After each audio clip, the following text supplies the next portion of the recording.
বিসমিল্লাহির রহমানির রহিম। তেলাওয়াত করো, জাকাত দাও, সালাত প্রতিষ্ঠা করো, আল্লাহর সাথে কাউকে শরীক করো না, শয়তানের পদঙ্ক অনুসরণ করো না। এরকম আরও কত আয়াত, এরকম আরও কত হুকুম। আসলে কুরআনুল কারীম তো মানুষের জন্য জীবন বিধান।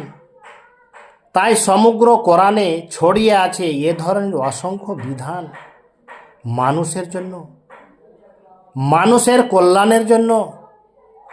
কোরআন নাজিলের মাসে বান্দা সে বিধান বেশি বেশি তেলাওয়াত করে, তার মানে আল্লাহর বিধানকে নখ দর্পণে রেখে বুঝতে ত্রুটি না থাকে, কোনো বিধান ভুলে না যায়, ছুটে না যায়, যেন বেশি বেশি মনে থাকে।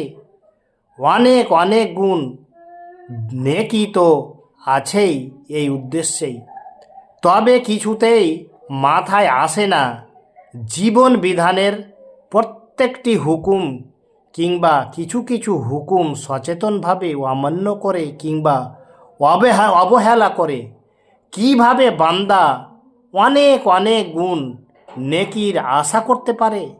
এটাও তো ওই আল্লাহরই হুকুম। হে বান্দাগণ, তোমরা পরিপূর্ণরূপে ইসলামে প্রবেশ করো। হুকুমটি তেলাওয়াতের পর জীবনের সর্বক্ষেত্রে ইসলাম অনুসরণের কোনো আকাঙ্ক্ষা তৈরি হলো না, ব্যাপারটির উপর কোনো গুরুত্ব আরোপ করা হলো না। বিষয়টি যে ভাবার মতো এটি বিষয়, এটাও মনে হলো না যে শুধু ক্যালকুলেটরে জীবন বিধানের অক্ষরগুলোকে রমজান মাসের আল্লাহর পক্ষ থেকে বর্ধিত নেকির পরিমাণ দিয়ে তারপর তাকে আবার খতমের সংখ্যা দিয়ে মাল্টিপ্লাই করলাম। নেকির এক বিশাল পাহাড় নিয়ে বাকি 11টা মাস আত্মসন্তুষ্টিতে কাটিয়ে দিলাম। ব্যাপারটা যে খুব বুদ্ধিমানের হলো। ফলস্বরূপ যা ঘটল তা হলো বাতিল আদর্শের বেড়াজাল ছিন্ন করে নিজে বেরিয়ে আসাটা গৌণ হয়ে গেল।